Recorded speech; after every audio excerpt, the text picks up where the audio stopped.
Fan regulator বা AC trimmer বা fan speed controller যাই বলা হোক না কেন, ফ্যানের ঘূর্ণন গতিকে নিয়ন্ত্রণ করার জন্য এটি ব্যবহার করা হয়ে থাকে।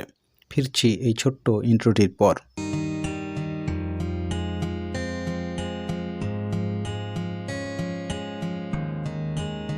নমস্কার বন্ধুরা, টেক ভিডিও চ্যানেলের আরও একটি নতুন ভিডিওতে আপনাদেরকে স্বাগত জানাই।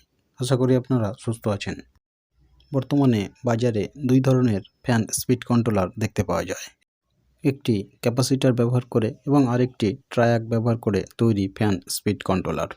আজ আমি ট্রায়াক ব্যবহার করে তৈরি বেশ কিছু ফ্যান স্পিড কন্ট্রোলার তোমাদেরকে রিপেয়ারিং করে দেখাতে চলেছি। এই ট্রায়াক ব্যবহার করে তৈরি ফ্যান স্পিড কন্ট্রোলার আবার দুই ধরনের হয়ে থাকে। একটি কিছু রেজিস্টার সিরিজ কানেকশানে ব্যবহার করে তৈরি ঘাটওয়ালা স্পিড কন্ট্রোলার এবং আরেকটি কেবলমাত্র একটি ভ্যারিয়েবল রেজিস্টার দিয়ে তৈরি ফ্যান স্পিড কন্ট্রোলার। এই দ্বিতীয় ধরনের রেগুলেটর অর্থাৎ ভ্যারিয়েবল রেজিস্টার দিয়ে তৈরি রেগুলেটরগুলি ফ্যানের স্পিডকে সূক্ষ্মভাবে কন্ট্রোল করতে পারে।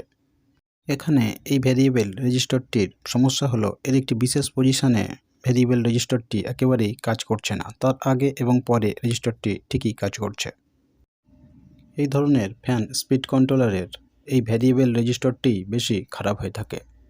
বাসাবাড়িতে এই ধরনের ফ্যান স্পিড কন্ট্রোলার বেশি ব্যবহার করার কারণ এর কম্প্যাক্ট সাইজ। এগুলি ইলেকট্রিক সুইচ বোর্ডে খুব সহজেই লাগানো যায়। আগেকার দিনে ব্যবহৃত বেশিরভাগ ফ্যান স্পিড কন্ট্রোলারগুলি ছিল সাইজে খুবই বড় এবং এগুলি খুবই তাপ উৎপন্ন করত। এখানে এই ভ্যারিয়েবল রেজিস্টারটি চেঞ্জ করলেই আমাদের ফ্যান স্পিড কন্ট্রোলারটি ঠিক হয়ে যাবে। তবে এর আগে ট্রায়াক BT 136কে একবার চেক করে দেখে নেওয়া দরকার সেটি সঠিক আছে কি না। এখানে এই স্পিড কন্ট্রোলারটিতে সেটি সঠিকই ছিল।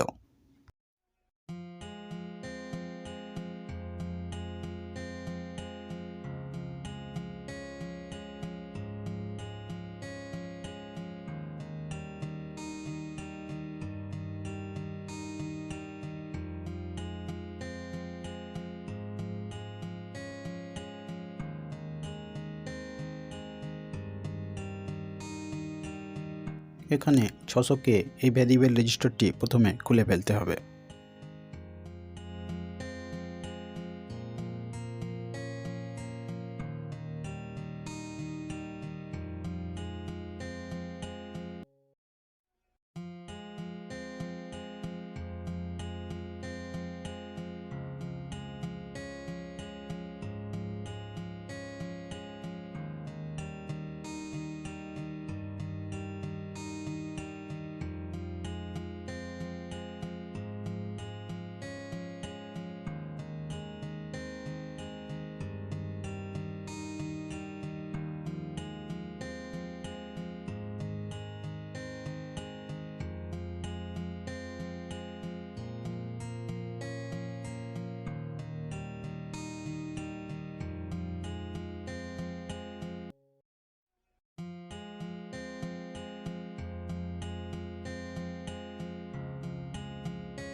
এখানে একটি সমস্যার সম্মুখীন হতে হবে আমাদের। সমস্যাটি হলো নতুন এবং পুরনো ভ্যারিয়েবল রেজিস্টারটির অফ অন পজিশনের পিন দুটির আকার এবং সেই অনুপাতে পিসিবিতে থাকা ছিদ্র।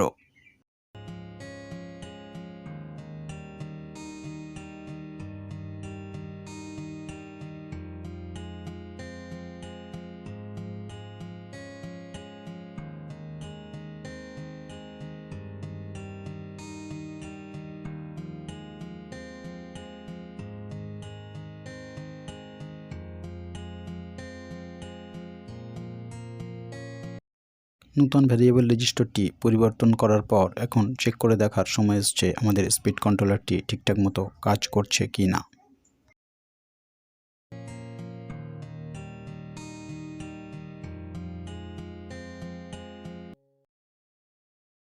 তোমরা দেখতেই পাচ্ছ এখানে স্পিড কন্ট্রোলারটি সঠিকভাবেই কাজ করছে।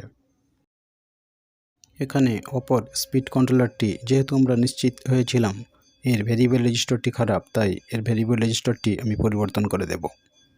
এখানে স্পিড কন্ট্রোলারে থাকা আগের ভ্যারিয়েবল রেজিস্টারটি তারিখ দেখে বোঝাই যাচ্ছে এটি প্রায় 6 বছর কার্যকর ছিল। নতুন ভেরিয়েবল রেজিস্টার পরিবর্তন করার পর